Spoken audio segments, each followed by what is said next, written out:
Mesdames, Messieurs, bonsoir et bienvenue. Les titres du 20h de ce 17 juillet 2015. Les fidèles musulmans en fête aujourd'hui sur toute l'étendue du territoire national.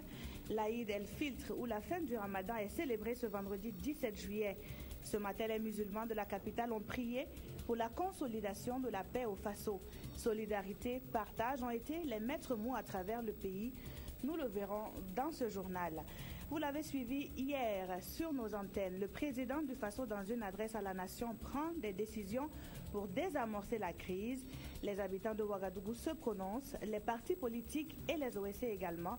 Des réactions à voir et à entendre dès le début de ce journal. Et puis, hier, 16 juillet, le Conseil national de la transition a mis en accusation devant la Haute Cour de justice l'ancien président Blaise Compaoré et plusieurs de ses ministres. Que veut dire cette mise en accusation? Quelle est la suite à donner? Des questions que nous poserons tout à l'heure à notre invité, le docteur Hervé Dabonné, magistrat.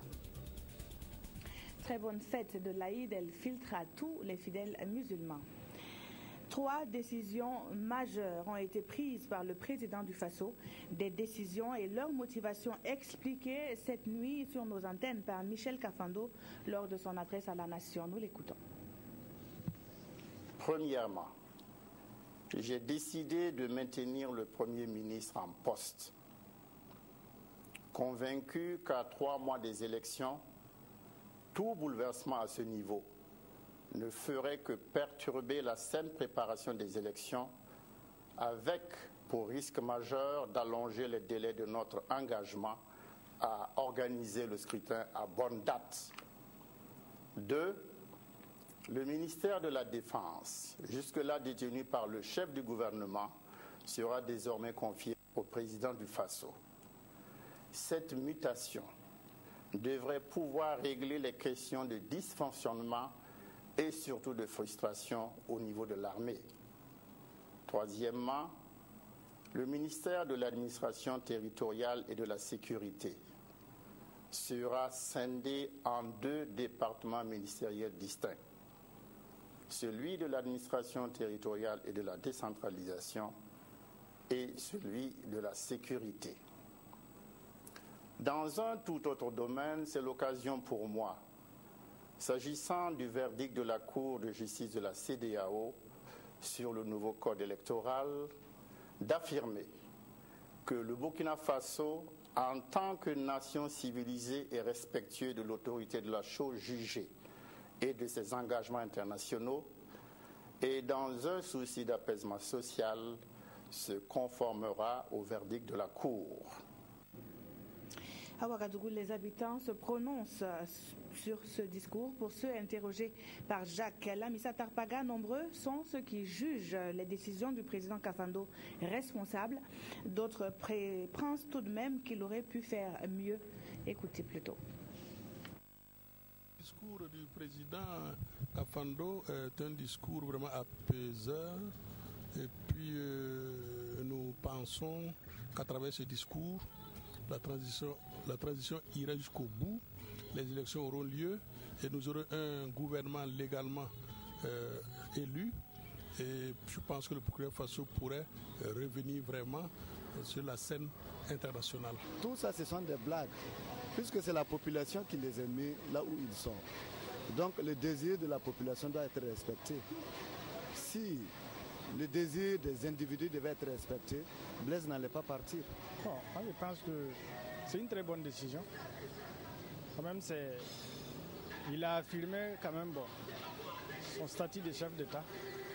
Je pense que les derniers mots lui revenaient. Par rapport à cette situation, je pense qu'il n'y a pas quelqu'un qui est mieux placé pour se prononcer. Je pense qu'il en est décidé en tenant compte de la concertation qu'il a eue avec le Conseil des sages. Donc, je pense que c'est une très bonne décision. Je ne veux pas que le pays n'a qu'à brûler seulement, hein. Il a bien parlé. On n'a pas le choix. On fera comme il y a moi, tout qu'il a bien parlé. Avant de revenir sur les réactions des OSC, un mot sur la fête de ce vendredi 17 juillet. C'est donc aujourd'hui que la communauté musulmane du Burkina rompt avec un mois de jeûne. L'Aïd el-Fitr de cette année est placé sous le signe de la consolidation de la paix au Faso et au sens de la solidarité envers son prochain. Comme chaque année, la place de la Révolution de la capitale de Ouagadougou a été occupée pour une séance de prière grandeur nature. Cette prière a été dirigée par El Hadj Aboubakar Sana, le reportage de Maxime Zongo. À Ouagadougou, comme à l'accoutumée, c'est à la place de la nation que les fidèles musulmans, dans leur grande majorité, se sont retrouvés pour la prière. Une prière marquée par 2 rakats et dirigée par El Hadj Aboubakar Sana, l'imam de la grande mosquée de la capitale. Dans son sermon, El Hadj Aboubakar Sana a abondamment prononcé des bénédictions à l'endroit des fidèles musulmans, mais aussi à l'ensemble des autres religions et aux autorités du Burkina. D'abord, il a souhaité qu'il y ait la paix, que Dieu préserve le Burkina de tout ce qui peut amener le désordre, de tout ce qui peut être mauvais. Pour leur part, la communauté sunnite, dans sa grande majorité également, s'est retrouvée à l'école Tangzougou à Koulouba pour accomplir cette prière solennelle. Des bénédictions que nous avons faites à l'endroit du gouvernement de transition et de tous les membres de la transition, avec les différentes troubles que nous connaissons dans le pays, c'est vraiment d'invoquer le Tout-Puissant pour qu'il apaise le cœur. Au terme d'un mois de pénitence, de pratiques d'aumône et d'assistance, d'abstinence et de bien d'autres privations, il a été demandé aux fidèles musulmans de maintenir ces efforts fondamentalement recommandés par le prophète. Même ferveur au camp Sangoulé Lamizana ce matin. Les fidèles de la Grande Muette ont surtout prié pour leurs frères d'armes en poste dans les missions de maintien de la paix. Le cœur encore meurtri par la lourde perte d'il y a quelques semaines. Cette fois, le fil de la cérémonie avec Issa Ouedraogo et Bouma Ernest Nebié. À la mosquée du camp, les fidèles musulmans militaires ont, à l'occasion de la fête du Ramadan, prié pour tous leurs frères d'armes actuellement en mission de maintien de paix dans le monde. Nous avons prié pour nos valeureux soldats de la paix déployés dans les différentes missions dans le monde, pour que le Seigneur les assiste afin qu'ils puissent retourner dans leurs pays respectifs. Aussi, nous avons évoqué et prié la situation qui prévaut notre chère patrie, le Burkina Faso, pour que l'environnement pré- et post-électoral puisse être dans la quiétude et dans la sérénité.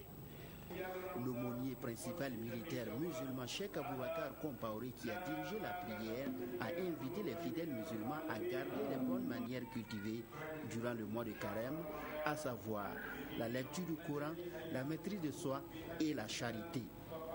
Il a par ailleurs condamné les actes terroristes commis par certains individus qui se cachent derrière la religion musulmane. Le terrorisme qui est en train de s'aimer que la terreur et l'immoralité est un cancer qu'il faut éradiquer. Prier pour la paix et la réussite de la transition au Burkina, ces fidèles musulmans militaires l'ont également fait au cours de cette rencontre spirituelle. Et puis, le président du Faso est allé saluer la communauté musulmane en ce jour de fête. Le siège de la Fédération des associations islamiques du Burkina a servi de cadre pour un moment de partage. Cam Roger, Iné Walkoy, Janine Kamiré. Le président du Faso, Michel Kafando, est au siège de la Fédération des associations islamiques du Burkina en ce jour de la fête de l'Aïd el-Fitr. L'instant est solennel. Toutes les sommités de la communauté musulmane sont présentes. Son message, souhaiter la bonne fête de Ramadan. C'est une grande fête dans notre pays et c'était de mon devoir de venir leur dire de vive voix, en me déplaçant moi-même, une très bonne fête. Mais vous savez aussi que cette fête-là coïncide avec une période difficile que notre pays a vécue et qui s'est simplement dénouée hier. Le président Kafando a aussi saisi l'occasion pour remercier les associations islamiques pour leurs prières en faveur de la paix. Prières qui, selon lui, auraient contribué au dénouement de la crise que traversait notre pays. Vous savez aussi que j'ai mis en place pour m'aider le cadre de concertation de sages. La Fédération islamique a joué un grand rôle dans cette concertation en nous envoyant des représentants qui ont eu une part active par leurs conseils, par leurs recommandations de sagesse. Et ceci faisant, moi je pense que si nous avons dénoué la crise en cette fin du Ramadan, je l'ai dit dans mon message, je crois qu'il faut y voir là un signe de Dieu, un signe de la providence. Tout ceci faisant, ce jour-là représente pour moi un grand jour et doit représenter aussi pour le peuple burkinabé un grand jour. Puisque nous avons retrouvé la paix, nous nous sommes compris. Et maintenant, c'est avec l'aide de Dieu, dans la grâce de Dieu, dans la lumière de Dieu, que nous voulons continuer à avancer. La communauté musulmane s'est dit honorée par la marque de sympathie et de considération du président du Faso. Elle promet et prend l'engagement d'accompagner la transition pour une paix durable. Sa visite au niveau du siège est une marque de considération à l'égard des musulmans et du peuple tout entier. Car nous venons de sortir d'un mois de privation, un mois d'adoration, au cours duquel nous avons prié et nous continuons de prier pour la paix. Donc pour cela, nous considérons sa visite comme étant un grand honneur qu'il a rendu à la communauté musulmane. Il a montré par sa visite qu'il n'est pas seulement le président du Faso, mais il est le président de tous les Burkinabés. Et sa visite aussi montre qu'effectivement, il travaille toujours pour la cohésion, la solidarité entre tous les habitants du Burkina Faso. Avant de prendre congé des associations islamiques, Michel Kafando a signé le livre d'or. Direction à présent Diaradougou, un quartier de la ville de Bobo-Dioulasso où vit la famille Sanogo. Le patriarche, un imam, a accepté l'immersion d'une équipe de reportage en ce jour de fête. Ali Traoré, on découvre ici avec lui que les traditions dans la famille Sanogo sont à respecter. Jour J pour les musulmans du monde entier. Après 29 jours de jeûne, les voilà ce jour pour célébrer la fête de la rupture au Aïd el-Fitr. Ici, dans la famille Sanogo à Diaradougou, le premier acte de la journée est cette glorification d'Allah. Après cet acte pieux, l'imam et ses frères procèdent à la distribution des vivres sous forme d'aumône. Un musulman, quand même, il faut tout faire pour aider les autres. En commençant par les zakats, ce qu'on appelle les aumônes. Cette aumône-là, c'est spécifique parce que tout le monde, ça concerne tout le monde dans la famille. Dans la tradition prophétique, il est recommandé de consommer des dattes avant de se rendre au lieu de la prière. Et la famille Sanogo n'a pas dérogé à cette règle. Après avoir révisé son sermon, l'imam Sanogo se rend au quartier Ouenzinville pour célébrer la prière. Dans son sermon, il a évoqué les bienfaits du mois de Ramadan sur le musulman. Le même message a été véhiculé aussi à la place Warawara. On a demandé au Tout-Puissant de nous pardonner nos péchés et de nous faire vivre dans un environnement moins dangereux pour nous. Ça veut dire quoi? Qu'il nous donne la santé, les moyens de notre survie. Après cette séance de prière, l'autre temps fort de la fête est l'acte de solidarité que le musulman doit exprimer envers son prochain. Une recommandation que l'imam Sanogo a beaucoup évoquée lors de son sermon. Et puis l'imam Sanogo a aussi parlé de compassion envers les uns et les autres. C'est ce que donne une fondation du même nom au Burkina. Et cela dure depuis 10 ans maintenant avec plus de 220 églises évangéliques. Compassion Internationale se bat pour le respect des droits des enfants en particulier. C'est un anniversaire que nous comptent Kolaï Nebié et Yolande Lompo. Aujourd'hui, Compassion Internationale souffle ses 10 bougies. En cette heureuse circonstance, plus de 60 000 enfants de 11 régions du Burkina Faso unissent leurs voix afin de lui dire merci pour ses actions tendant à les libérer de leur pauvreté spirituelle, économique et physique. Tout comme eux, Edith Kaboré, le premier enfant parrainé, n'a voulu manquer cette commémoration. 1er septembre, pour l'inondation, ma maison est tombée, mais il nous a aidés à reconstruire notre maison. Je lui dis merci. Et pour ma scolarité, il m'aide aussi à payer. Selon le président de la Fédération des églises et missions évangéliques du Burkina Faso, le bilan est positif. En 10 ans, plus de 47 milliards de francs CFA ont été investis pour le bien-être des enfants par cette organisation chrétienne et ses partenaires qui sont les 225 églises évangéliques locales au Burkina Faso. Dans les 10 ans à venir, nous comptons couvrir tout le Burkina Faso avec un accent particulier sur le milieu rural. On aime dire que la route du développement passe par le développement de la route, mais moi je voudrais ajouter que la route du développement passe par le développement de l'enfant. Entre prières, louanges et adoration, la célébration de ce 10e anniversaire a également servi de cadre pour des remises d'attestation de reconnaissance et de bourses d'études. Le Burkina Faso bénéficiera justement d'un don de près de 25 milliards de francs CFA pour améliorer son système éducatif. Les députés du CNT ont approuvé le partenariat conclu entre l'Association internationale de développement et le gouvernement du Burkina à la base donc de cet appui financier. Les précisions avec Abdelaziz Yagibou. C'est OK. Le Conseil national de la transition donne son quitus pour la mise en exécution du projet d'amélioration de l'accès et de la qualité de l'éducation. La loi autorisant la ratification d'un accord de don conclu entre le Burkina et l'Association internationale de développement pour le financement du dit projet a été votée à l'unanimité par les députés présents à cette plénière. C'était de permettre au gouvernement de s'engager avec la Banque mondiale pour bénéficier d'un don qui s'élève à 25 milliards de francs CFA afin d'améliorer l'accès et la qualité du système éducatif au Burkina Faso. C'est d'abord la construction de 2 grands lycées scientifiques à Ouagadougou et à Bobo-Dioulasso. Le projet qui sera mis en œuvre grâce à ce don devrait permettre d'accroître l'accès à l'éducation préscolaire dans 2 régions parmi les plus pauvres du Burkina. Le projet va permettre d'expérimenter des maternelles villageoises avec des formatrices qui seront initiées et qui vont s'occuper des enfants. Environ 70 000 élèves issus prioritairement des zones rurales des 5 régions les plus pauvres bénéficieront des activités du projet. Projet qui, du reste, prend en compte l'amélioration des prestations du corps enseignant. À la suite de cette plénière, dans l'après-midi d'hier, les députés ont examiné des résolutions portant mise en accusation de plusieurs personnalités de l'ancien régime Blaise Compaoré. Pour en parler, je vous le disais en titre, nous recevons le docteur Hervé Daboné, magistrat. Il est le porte-parole de la Société burkinabé de droit constitutionnel. Bonsoir, docteur. Bonsoir, madame.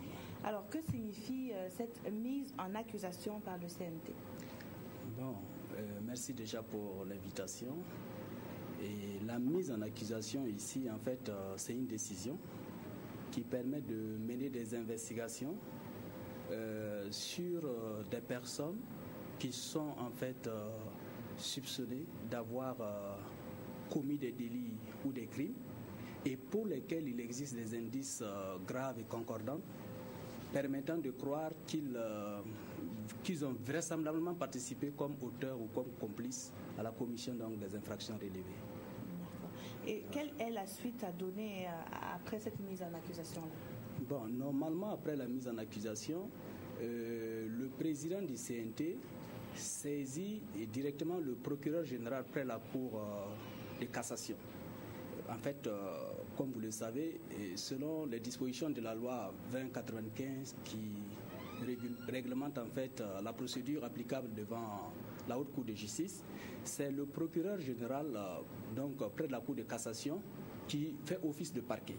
Donc le dossier est transmis sans délai donc par le président du CNT au procureur général qui à son tour informe le président de la Haute Cour de justice et également le président de la commission d'instruction parce qu'en fait il y a également une commission d'instruction qui est nommé par le président de la Cour de cassation par ordonnance. Donc les membres de la commission d'instruction ne sont pas les mêmes que les membres de la Haute Cour de justice. Et ces membres de la commission d'instruction seront chargés, dès lors qu'ils auront reçu en fait la résolution et les actes d'accusation, de procéder maintenant à l'analyse des éléments à charge et pour voir dans quelle mesure la vérité peut être manifestée dans l'acte de poursuite. C'est-à-dire, ils vont en fait mener des actes d'instruction, des investigations pour que la vérité jaillisse en fait par rapport aux faits qui sont reprochés aux mises en accusation. Est-ce que par rapport aux dispositions de la loi, il y a un temps précis pour tout ce que vous venez de citer? Bon, pratiquement la procédure est enclenchée. Comme la procédure est enclenchée, il appartient maintenant à la commission d'instruction de commencer déjà à informer. Et dans cette logique, la commission normalement doit être en même d'entendre les personnes en fait mises en accusation. Donc la commission peut les convoquer. Et justement, en ce moment, l'acte d'information prend forme parce que ces personnes mises en accusation peuvent également se constituer des avocats. Et la procédure est ainsi enclenchée. Et la commission peut même en fait décerner des mandats, c'est-à-dire par exemple les personnes qui seront invitées à venir répondre aux convocations qui ne seront pas là, des mandats peuvent être décernés. Même celles qui sont là, des mandats peuvent être décernés si la commission estime nécessaire à la manifestation de la vérité. Est-ce que cette commission dont vous parlez là, elle est déjà effective ici? Et nécessairement, la commission doit déjà avoir été instituée puisque c'est une ordonnance du premier président de la Cour de cassation qui nomme des magistrats de cette Cour qui sont donc commis à cette tâche d'instruction. En fait, il y a 3 magistrats qui forment la commission d'instruction et il y a également 3 magistrats suppléants, donc il y a 3 titulaires et 3 suppléants. Et le président de la commission, dès qu'il est saisi, il peut même déjà commencer à acter en attendant même de convoquer les autres membres de cette commission-là pour qu'ils puissent venir en fait s'associer à la procédure qui est déjà ouverte. Alors, docteur Dabonnet, à quoi devraient-ils s'attendre les accusés au niveau de la Haute Cour de justice? Est-ce que le jugement il est pareil qu'au niveau de la Cour d'appel, comme on a l'habitude de le voir? Bon, et effectivement, il faut dire que cette procédure est une procédure spéciale, puisque là, il s'agit d'une cour politique qui n'a pas les mêmes attributions que la cour d'appel siégeant en sa chambre criminelle. Bon, parce que lorsque vous voyez l'acte fondateur de la Haute Cour de justice, vous allez voir que c'est d'abord la Constitution, et notamment les articles 137 à 140 de cette Constitution-là, qui fondent et qui définissent également les compétences précises de cette haute cour. Mais vous allez voir surtout que dans la compétence matérielle, cette haute cour ne poursuit pas n'importe qui. Elle poursuit 2 types de personnalités. La première personne poursuivie par cette cour, c'est le président du FASO.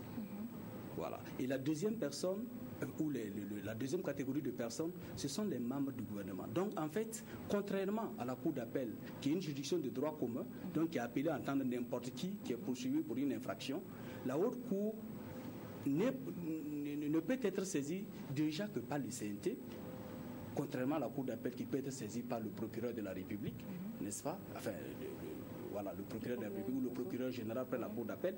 Or, ici, c'est le CNT qui prend une résolution. Laquelle résolution d'ailleurs est votée. Vous voyez, par exemple, pour le président du FASO, il faut 4/5 des députés. Il faut que la majorité de 4/5 des députés soit présente et ait voté effectivement la résolution. Et pour le ministre, il faut la majorité des 2/3. Donc vous voyez que déjà, comparativement à une infraction de droit commun où la police mène déjà la procédure d'enquête préliminaire dès la dénonciation des faits, ici c'est une procédure exceptionnelle. Merci beaucoup, monsieur docteur Dabonnet. Je rappelle que vous êtes magistrat et porte-parole de la Société burkinabé des droits d'auteur. Merci donc d'avoir répondu à notre invitation. Merci. À la suite du journal, nous revenons donc sur les réactions des partis politiques et des OSC qui ont suivi avec attention le discours du président du FASO. Dans l'ensemble, ils s'accordent à reconnaître le caractère ferme de ce discours. Certains jugent les paroles empreintes de sagesse, tandis que d'autres estiment que Michel Kafando n'a pas été assez explicite. Voyons tout cela avec Viviane Tchenrebego.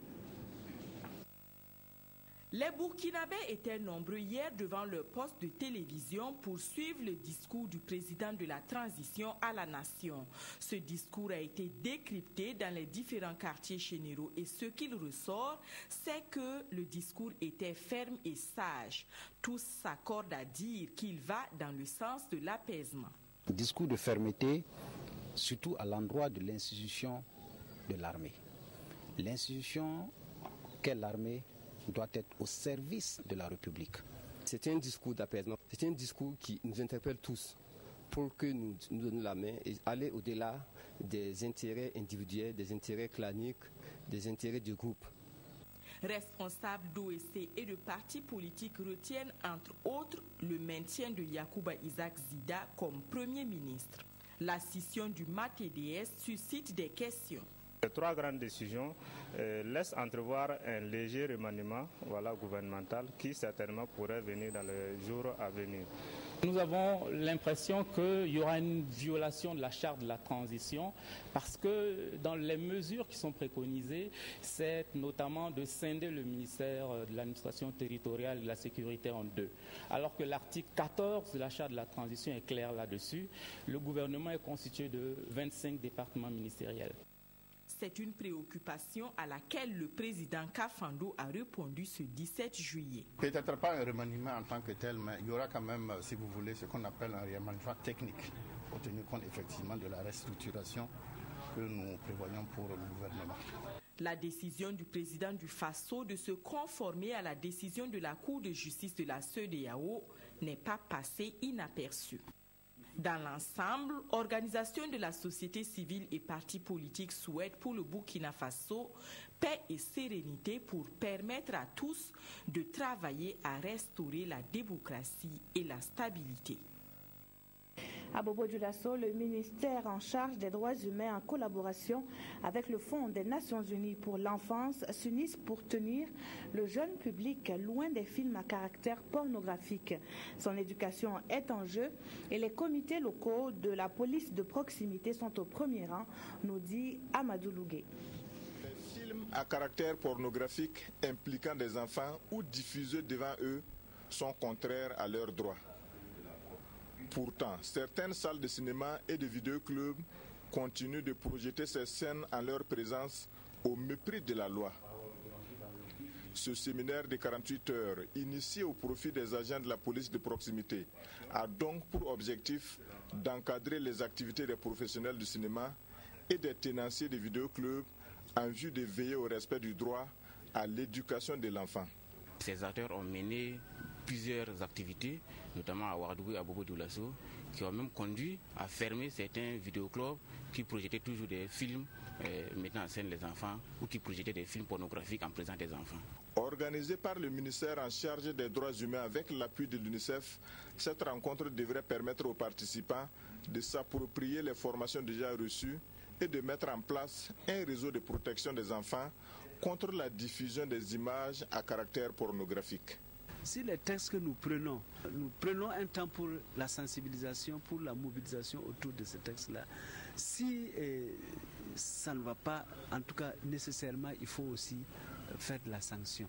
Et en la matière, les sanctions sont prévues par la loi numéro 11/2014, une loi qui punit les contrevenants de 5 ans de prison à la perpétuité.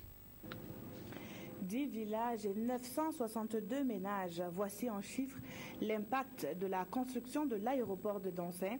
Ces populations affectées ne sont pas pour autant des laissés pour compte. La preuve, elles ont reçu des clés des logements construits en leur endroit à Taonsgo, commune de Zignaré. Une cérémonie officielle a été organisée à cet effet. Notre équipe de reportage s'est également intéressée aux autres infrastructures prévues pour améliorer leur nouveau cadre de vie. Nathalie Savadogo, reportage. Le torchon brûle entre le syndicat national des gérants de stations du Burkina et les marketeurs. Le syndicat accuse les marketeurs de s'accaparer la marge de bénéfice des gérants de stations d'essence. L'État nous a octroyé 19 francs, par exemple, de marge sur le super. Ça veut dire que nous avons droit à ces 19 francs-là. Or, nous vous avons dit que sur les ventes qui sont payées en ticket ou en carte, mais nous n'avons pas 19 francs. Au contraire, nous n'avons même pas de marge du tout. Le chiffre d'affaires augmente parce que le prix du carburant a augmenté. Notre marge ne bouge pas. Depuis 10 ans, notre marge ne bouge pas. Face à la presse, le syndicat dénonce une lenteur du ministère de l'Industrie, du Commerce et de l'Artisanat dans le traitement de sa plateforme revendicative soumise depuis 2011. En l'immédiat, immédiat, si ça pouvait se faire demain, là, nous, on veut qu'on supprime purement et simplement l'obligation que nous avons de reverser des commissions aux marketeurs sur les ventes qui sont payées en tickets et en cartes. Le syndicat national des gérants de stations du Burkina dit être ouvert au dialogue. Cependant, il menace d'aller en grève les jours à venir si rien n'est fait. Voilà, vous voulez plutôt de suivre le reportage de Amandine Lalsaga sur la conférence de presse donnée par le syndicat national des gérants de stations qui donne de la voix pour donc revendiquer. Nous allons poursuivre ce journal avec vendredi, c'est autant aujourd'hui et c'est aussi aujourd'hui que vous avez rendez-vous avec la chronique scientifique de la rédaction du journal télévisé. Elle nous conduit au cœur du débat qui unit à tort ou à raison la rareté des pluies et le changement climatique. La saison des pluies qui s'installe difficilement au Burkina inquiète les acteurs du monde agricole. Qu'est-ce qui explique ce retard? Peut-on par exemple encore semer et ce jusqu'à quand? Élément de réponse dans ce reportage que signe Karim Patrick Namono. La pluie. Certaines régions du Burkina Faso l'attendent encore pour démarrer véritablement la campagne agricole. Et pourtant, ce ne sont pas les nuages qui manquent au ciel. L'installation de la pluie est tardive, sa répartition disparate.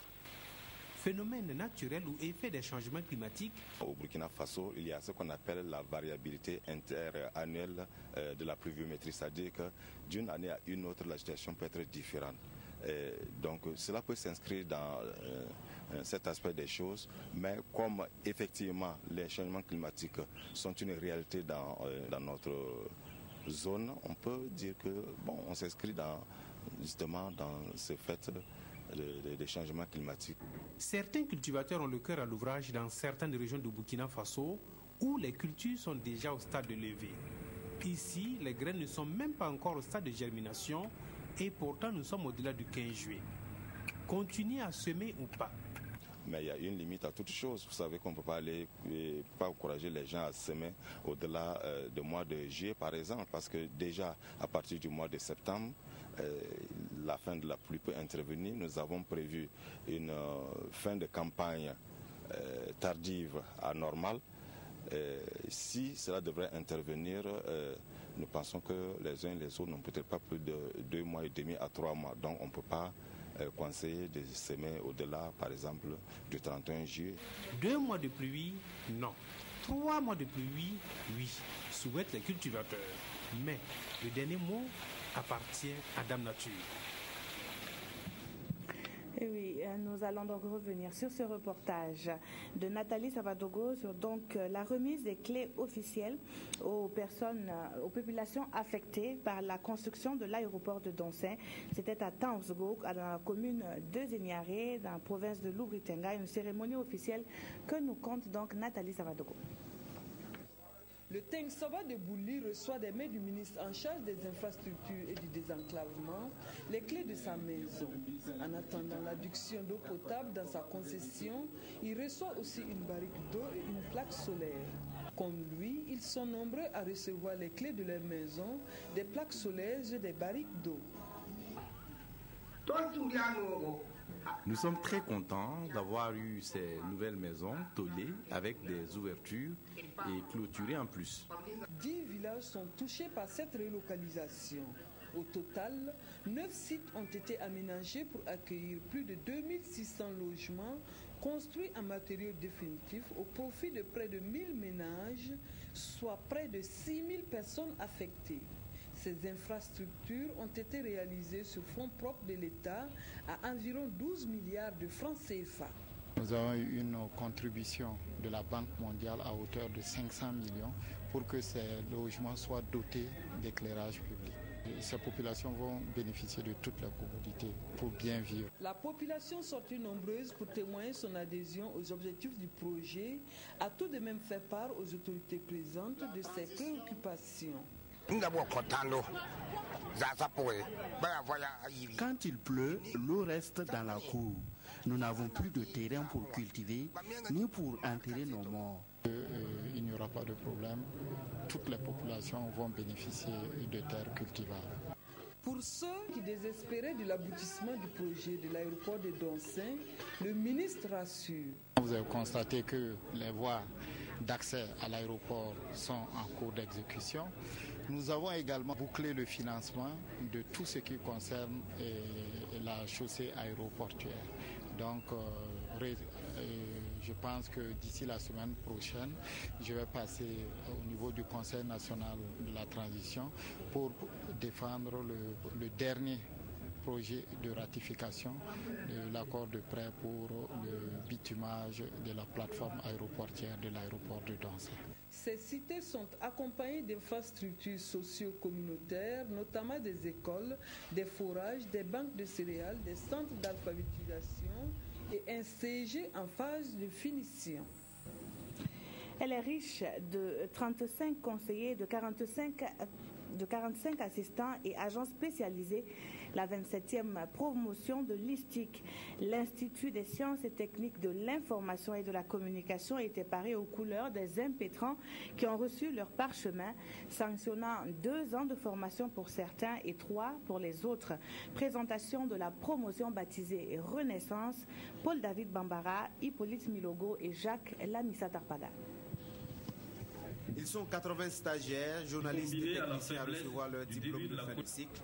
Conseillers, assistants et agents spécialisés, ils ont été formés aux techniques, aux règles d'éthique et de déontologie du métier. Le défi pour tous les élèves qui sortent, c'est bien sûr de pouvoir être à la hauteur des enseignements qui ont été reçus ici, mais également être à la hauteur des attentes du public, parce que nous savons que vraiment les journalistes actuellement sont à une période très charnière. Si tous les Burkinabés aujourd'hui sont face à un grand défi dans cette transition, les journalistes le sont davantage. Pour les autorités et les encadreurs, c'est une satisfaction d'avoir des hommes prêts à servir. On a tant de compétences, tant de personnel et d'une très bonne qualité qui va rejoindre bientôt les rédactions et nous aider donc à travailler dans le sens donc du renforcement de la communication et aussi dans le cadre du processus électoral avec le rôle majeur que le ministère va jouer dans le contexte actuellement lié au renforcement de la démocratie et de la gouvernance de façon générale. Je les ai suivis durant les 3 années. Donc beaucoup d'entre eux sont des gens qui sont en l'abnégation du travail et au regard du thème, nous espérons qu'effectivement, il fera en sorte que le journalisme contribue au renforcement de la démocratie.